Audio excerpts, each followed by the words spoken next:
Imhotep, Maître Nefer, nous voici de nouveau réunis sur le plateau du hors du temps et de l'espace.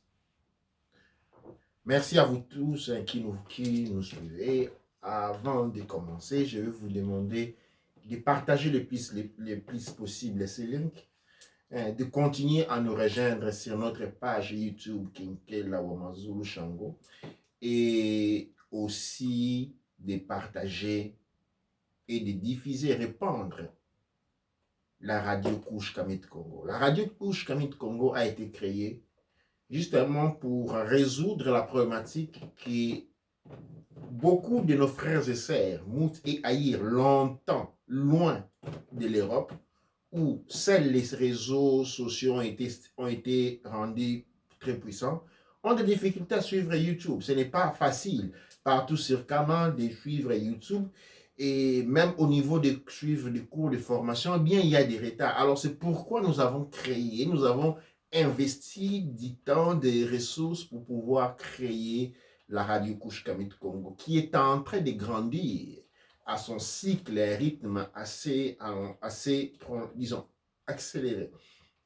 Et donc, chaque vendredi, chaque samedi, nous avons été pour, Raoult était pour, et hors des temps de l'espace, et ils sont directement disponibles, ils sont en direct sur la radio Couche Kamit Congo, la radio qui accompagne votre éveil de conscience. Bien entendu, nous avons d'autres instruments aussi que vous, les jeunes, spécialement, vous aimez beaucoup, soit qu'il s'agisse des Twitter. Si vous allez sur votre tweet, vous cherchez Radio Couche Kamit Congo ou Père Ank MTouti ou tout simplement Académie de la culture noire Kéméti, vous nous trouvez. Si vous allez chercher aussi dans Instagram, si vous cherchez Radio Couche Kamit Congo, vous le trouvez. Si vous cherchez Kinkela Wamazulu, vous trouvez l'académie en même temps le père Ankamteuti à l'intérieur. Donc, je vous laisse le temps de partager, de vous asseoir avant que nous commençons notre voyage dans le temps et dans l'espace, parce que c'est ce dont il s'agit. Voyageons dans le temps et de l'espace, confondons dans un continuum de perceptions et d'anticipation psychologique, ces non littéraires, les présents, les passés et les futurs pour avoir un aperçu complet. Aujourd'hui, hors du temps et de l'espace, les sujets que nous allons traiter, et quelle est ta contribution? Ou encore, d'une autre manière, quelle est ta contribution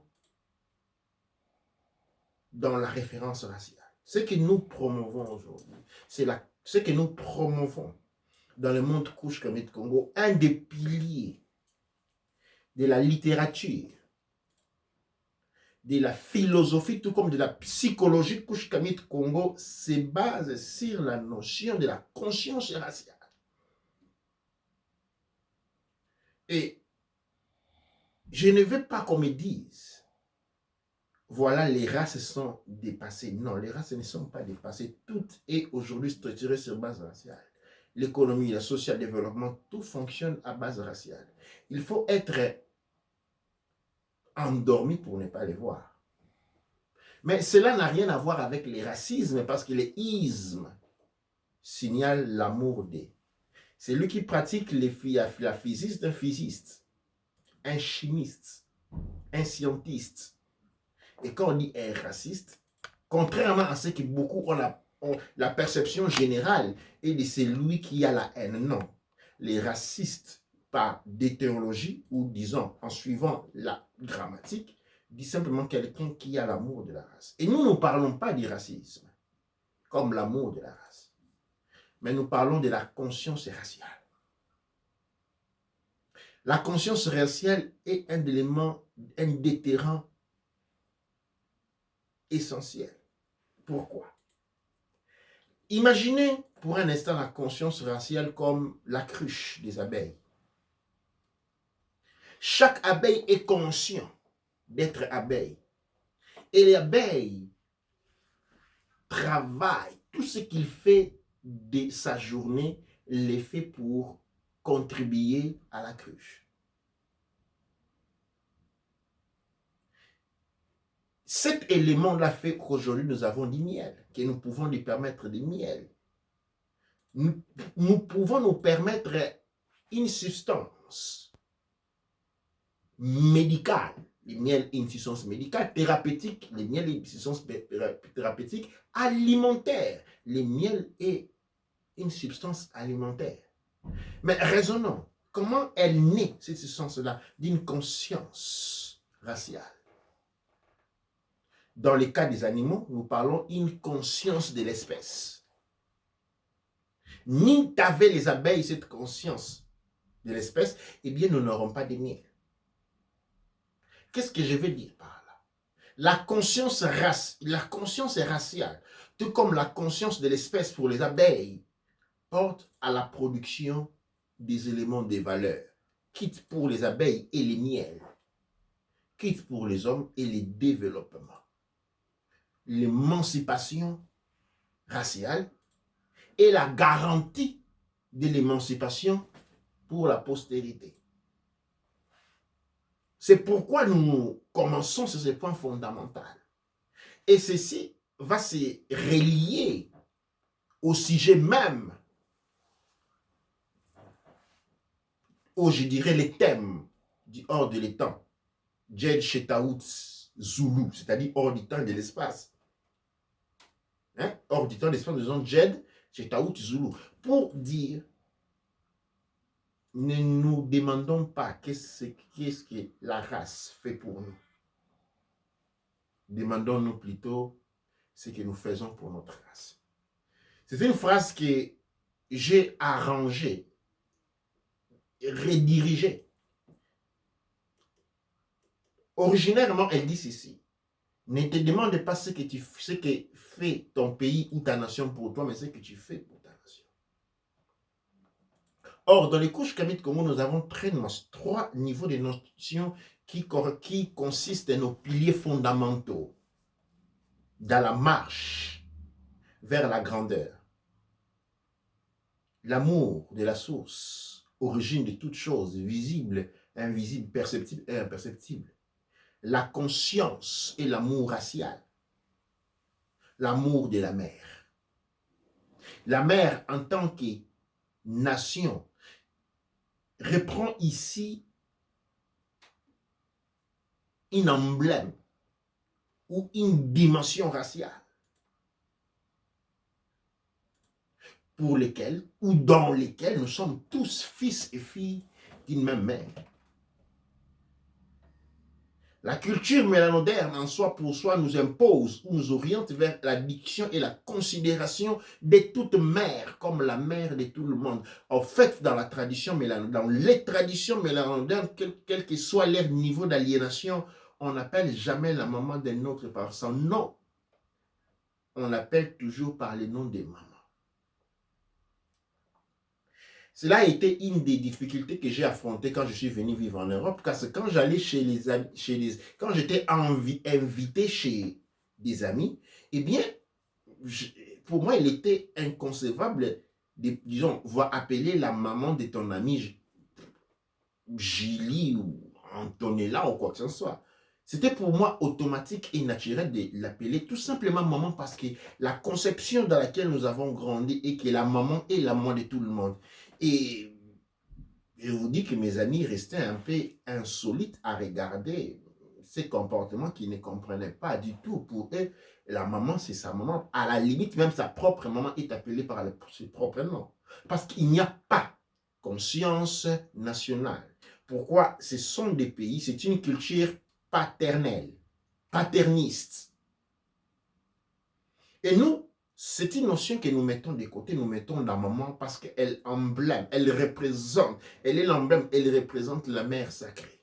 Elle représente la mère de tous. Une mère, c'est-à-dire la notion de mère apporte et introduit la conscience raciale. Elle renforce les concepts raciaux. D'où, là je ne suis que dans l'introduction, d'où Quand nous disons, ou quand nous annonçons les principes ou les thèmes, de ne pas nous demander ce que notre culture, notre race fait pour nous. Parce que dans la race, j'aimais la culture. Nous demandons ce que nous faisons pour elle.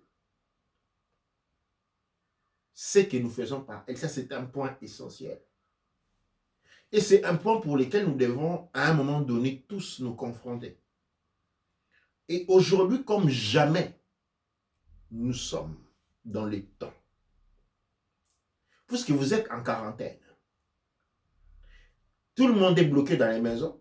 Et c'est la raison pour laquelle je n'ai même pas le temps de respirer. C'est tout le monde qui appelle tout le moment. Attends, il y avait les temps où les gens travaillent. Maintenant, il n'y en a plus, donc tout le monde est appelé. Ces temps ici, ne les perdez pas sur Netflix. Ces temps ici, ne les perdez pas sur des sites, des, je ne sais pas moi quoi, des jeux. Ces temps ici, ne les perdez pas dans les vagueries, restez au téléphone du matin au soir ou sur WhatsApp.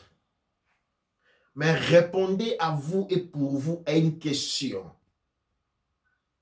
qui est aujourd'hui la clé de la survie. Quelle est votre contribution raciale? Qu'est-ce que vous faites? Qu'est-ce que vous contribuez à la grande maison?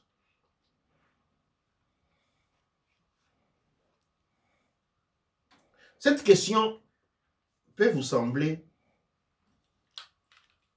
difficile. Et elle doit vous sembler difficile parce que si elle ne vous semble pas difficile, c'est que vous ne la comprenez pas. La raison pour laquelle elle doit sembler difficile, c'est parce que nous n'avons pas, de génération après des générations, nous avons été éduqués à la dévalorisation de l'identité culturelle mélanoderme, en voulant copier, de manière copieuse, en voulant copier par forçature les cultures des autres. Aujourd'hui, là, avant de venir dans hors des temps de l'espace, c'est-à-dire Jet Chetaout Zulu. Vous savez, comme on est dans quarantaine, vous pouvez sortir qu'une seule fois faire des achats. Je suis allé faire des achats dans un magasin ici, dans la ville de Glasgow, et arrivé, j'ai rencontré un Congolais. J'étais vêtu en kamit, c'est-à-dire en couche kamit Congo. Avec les bites, j'avais un peu plus de bites autour du cou. Les messieurs me regardent, mes bites et posent en indiquant avec les doigts, avec beaucoup de dédain. C'est quoi ça? Je lui réponds, ce sont des bites. Il me dit, ça sert à quoi? Il dit, écoute, tu as des chaînettes occidentaux, moi j'ai des bites africains. Ah, ce sont des trucs africains. Ouais. Il me dit, est-ce que c'est bien pour toi? Et là, j'ai perdu tout goût de continuer la conversation avec lui. Je lui dis, écoute, moi je suis un Africain, fier d'être ce que je suis et de représenter ce que je suis. Je ne suis pas un blanc. Je ne suis pas un Anglais. Je ne suis pas un Belge. Et je ne me mets pas dans l'effort de ressembler par mimétisme à singer une identité que je ne suis pas. Et je me suis en allé. C'est exactement ça dont on est question et dont il est question aujourd'hui. Pendant des générations entières, nous avons fait saigner l'Afrique, sa culture, sa puissance.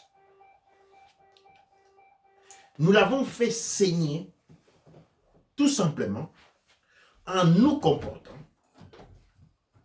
en mettant en œuvre un comportement qui a, jour après jour, semaine après semaine, année après année, contribué à complètement appauvrir l'Afrique, appauvrir la culture.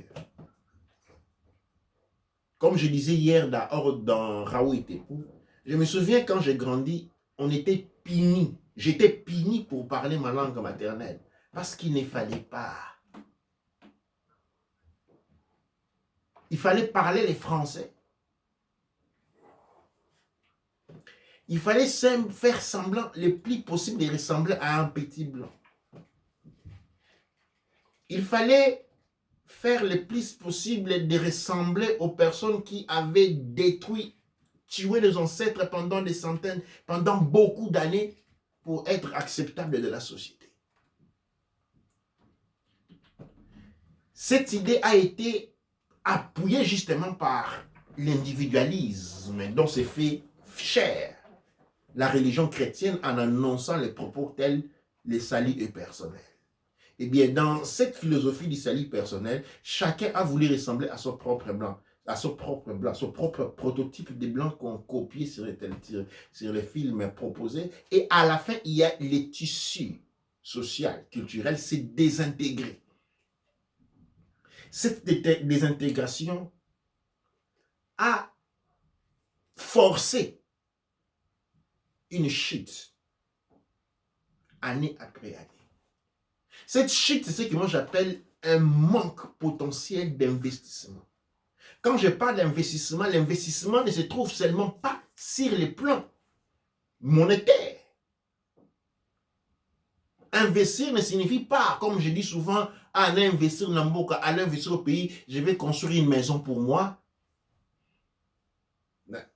Qu'est-ce que ça donne à la race que toi tu aies une maison pour toi? Ou même si nous voulons parler de communauté, qu'est-ce que ça rapporte à la communauté que toi tu aies une maison pour toi? Oh non, je vais rapporter des voitures. Mais qu'est-ce que ça rapporte à la race que toi tu aies une voiture? Qu'est-ce que ça rapporte à la communauté que toi tu aies une voiture? En quoi ça ajoute de la valeur raciale le fait que toi tu aies une voiture? Nous ne sommes pas en train de parler de l'ego, mais de la conscience. Vous voyez, même quand on pensait d'investir, on n'était pas en train de les faire. Parce qu'à la fin, on veut rentrer à Bamako, on veut rentrer à Kinshasa, on veut rentrer à Nairobi, on veut rentrer dans les KwaZulu, aller construire les mêmes maisons dans lesquelles on vivait à Paris. On veut créer son petit Londres à Bamako. On veut payer son petit New York privé à Congo-Diamfoua. Tout cet mécanisme, cette psychologie, c'est ce que moi j'ai défini un désinvestissement sur le plan général. On a pensé investir sur un plan local pendant que du point de vue général, on a désinvesti. Nos parents pensaient que nous forçant à parler le français, ils étaient en train de faire un bien.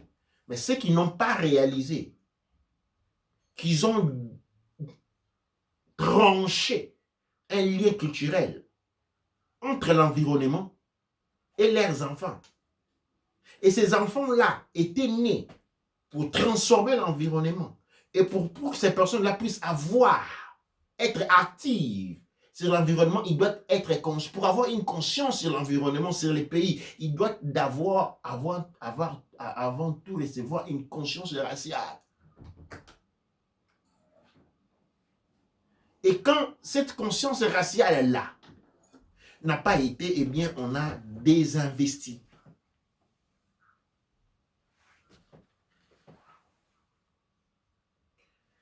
Ceux qui se sont appelés les émancipés de la colonisation avaient pour pratique envoyer leurs enfants étudier dans les écoles belges et dans les écoles françaises, tout comme les écoles américaines. Cependant, les écoles françaises sont faites en France. L'école française, c'est l'école de la France.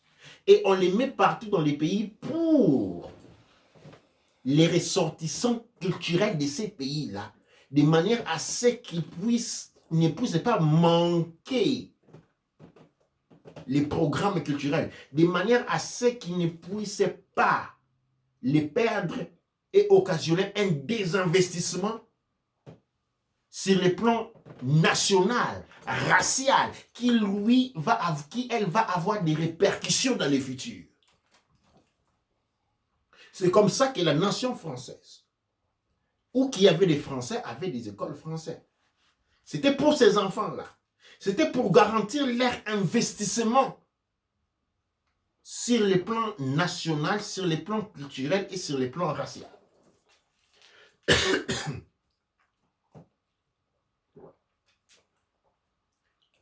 La logique s'applique pour l'école belge. La même logique s'applique pour l'école anglaise. Tout comme pour l'école américaine. Maintenant, pensez. Essayez un peu de penser ensemble. Accompagnez mon pensée. Imaginez quelqu'un qui est né dans les Zaïres, le Congo, République démocratique actuelle, et qui est un Congolais ou Zaïrois, qui va être fait qu'on l'inscrit à l'école belge. C'est pourquoi. On va l'inscrire à l'école américaine. C'est pourquoi. À l'école française. Il y a un des investissements absurdes. Et sur le plan économique, toute cette masse d'argent, parce que ce sont les écoles qui coûtent cher. OK? C'était de l'argent qui devait être investi sur les pays. Mais voilà, ils sont investis à la France. Et à la fin, quand on fait un tour des vacances en France, on voit comment c'est beau. On dit, tu vois, ici c'est mieux. Chez nous, on ne fait rien. Mais on va faire quoi? Et on va faire comment? Et avec qui? Quand toutes les ressources, quand je dis toutes les ressources, je dis toutes les ressources sont dédiées à la France, sont dédiées à la Belgique, sont dédiées en Angleterre, sont dédiées aux États-Unis. Voilà la continuité de la colonisation. Les ressources vers les métropoles. Les ressources sont toujours orientées et nous avons continué. Nos générations, les générations d'après les colonisations, ont continué à faire les travaux du colon. Et ils l'ont fait beaucoup mieux que lui. Ils l'ont fait beaucoup mieux que lui parce que les colons étaient en nombre limité. Et la quantité de recherches qu'ils pouvaient transférer était limitée.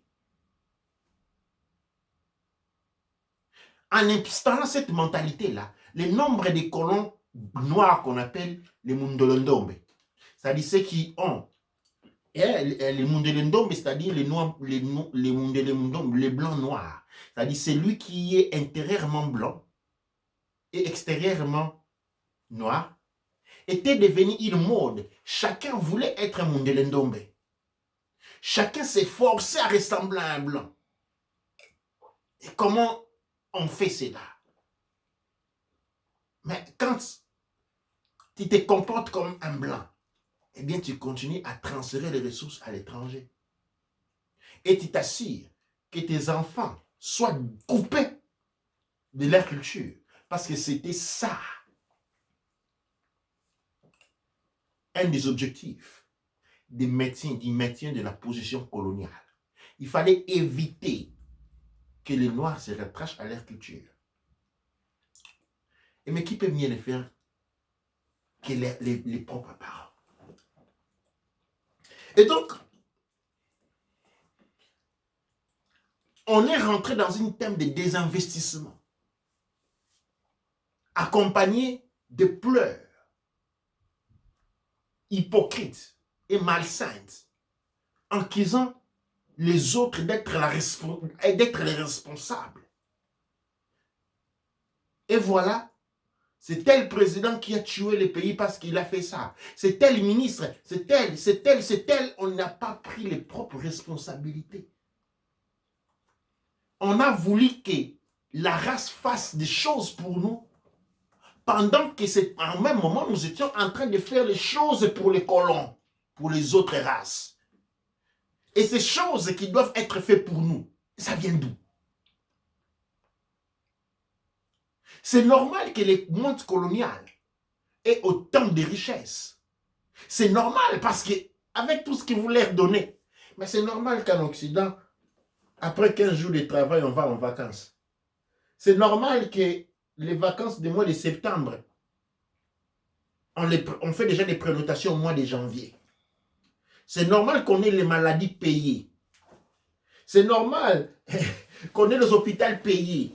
C'est normal qu'on donne aux enfants de l'argent. C'est normal, mais ça vient de chez vous. Ça vient de vous. Et cette maladie-là s'est perpétuée pendant des générations. Et aujourd'hui, cette situation-là justifie la richesse dont regorge l'Occident et la pauvreté dont regorge l'Afrique. D'autant plus que le même système est en marche. Tous ces gens qu'on est en train d'arrêter de gauche et la droite d'avoir détourné de l'argent, 10 millions, on parlait des, je sais pas moi, au Congo, on parlait d'un certain, je donne le nom m'échappe maintenant, qui a détourné l'argent qui est opposé des Makala. Mais vous pensez que cet argent-là, ça va dans ses poches? Non. Non. C'est dans les banques occidentaux. C'est comme vous. Oui, oui, oui. C'est comme vous qui prenez l'avion, Sabina, payez de l'argent. C'est comme vous qui payez 1000 $, 3000 $ en ambassade belge, française, anglaise pour avoir un papier vous disant que vous pouvez voyager chez eux. Pendant que les CG, pour venir chez vous, ça ne coûte rien. Ça coûte, on doit diviser au moins par 1000 ou 2000 ce que vous payez pour venir chez eux, que pour venir chez vous. Et puis vous payez les billets. Et puis vous prenez ça. Oui, vous aussi vous transférez les ressources en Occident. Comme c'est les caméras. Comme ces caméras-là, mais seulement lui, par rapport à sa possibilité et sa position, il peut transférer beaucoup plus. C'est tout. C'est pourquoi aujourd'hui, je veux que nous réfléchissions sur ça. Qu'est-ce que nous faisons pour notre race? Je pose la question à chacun d'entre vous parce que c'est un thème. Quelle est votre vision du monde Couche Kamit Congo, du monde mélanodaire dans 10 ans? Comment le voyez-vous? Et ce résultat-là, parce que c'est ainsi que nous devons le définir, quel sera votre apport?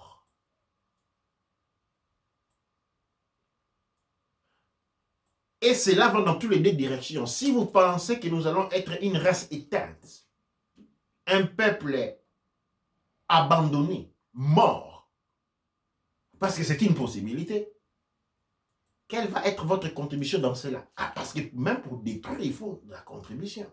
Pour casser une maison, il faut que des gens viennent casser. Quelle sera votre contribution dans la destruction? Je ne parle pas de ce qu'il a été. Je vous l'ai fait voir. Nous avons tous contribué, moi-même y compris.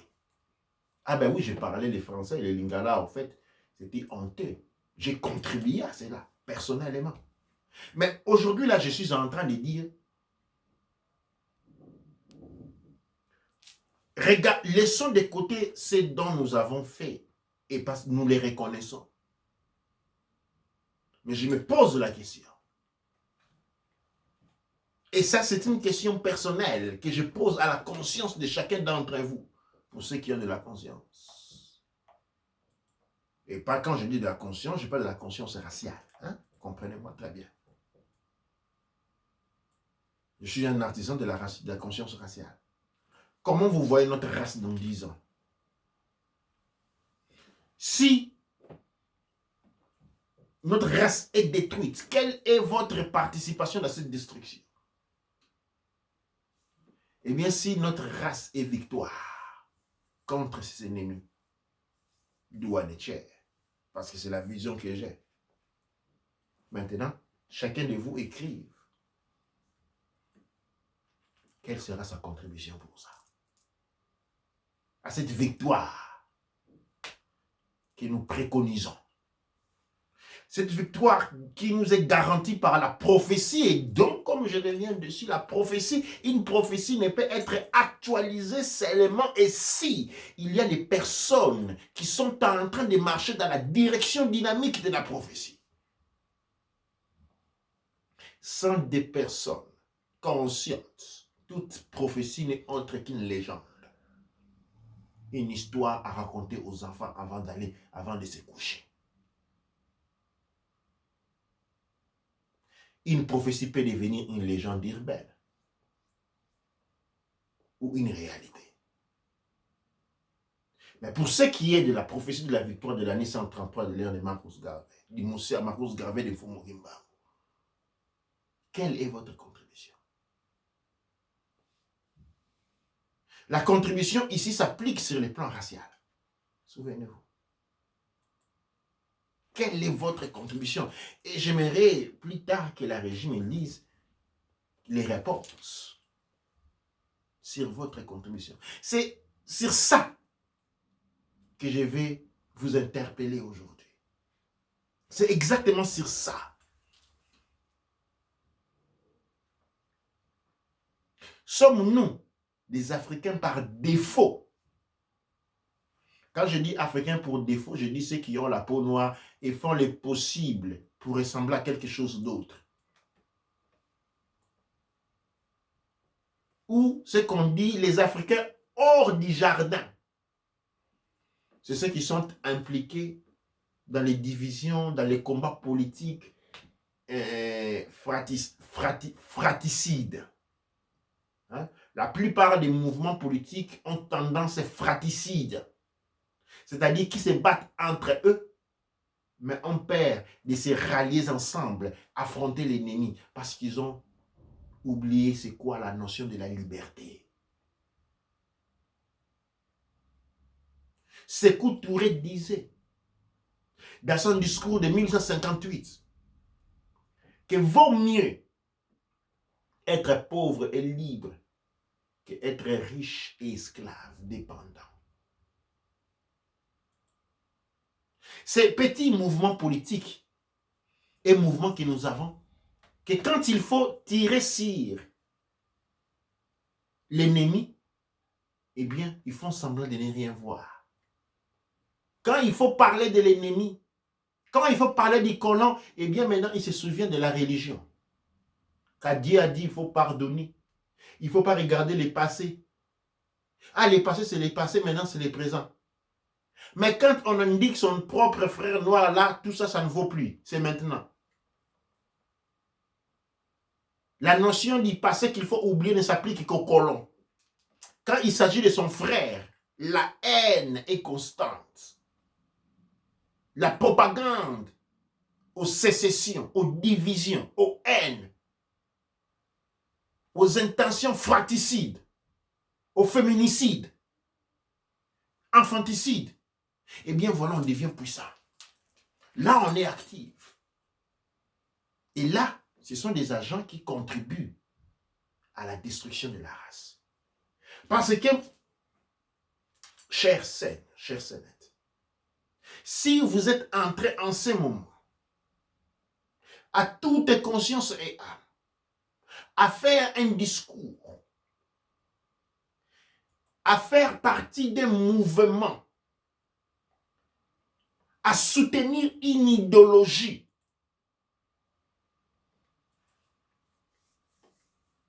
qui parle contre un autre noir, vous êtes en train de contribuer à la destruction du monde noir.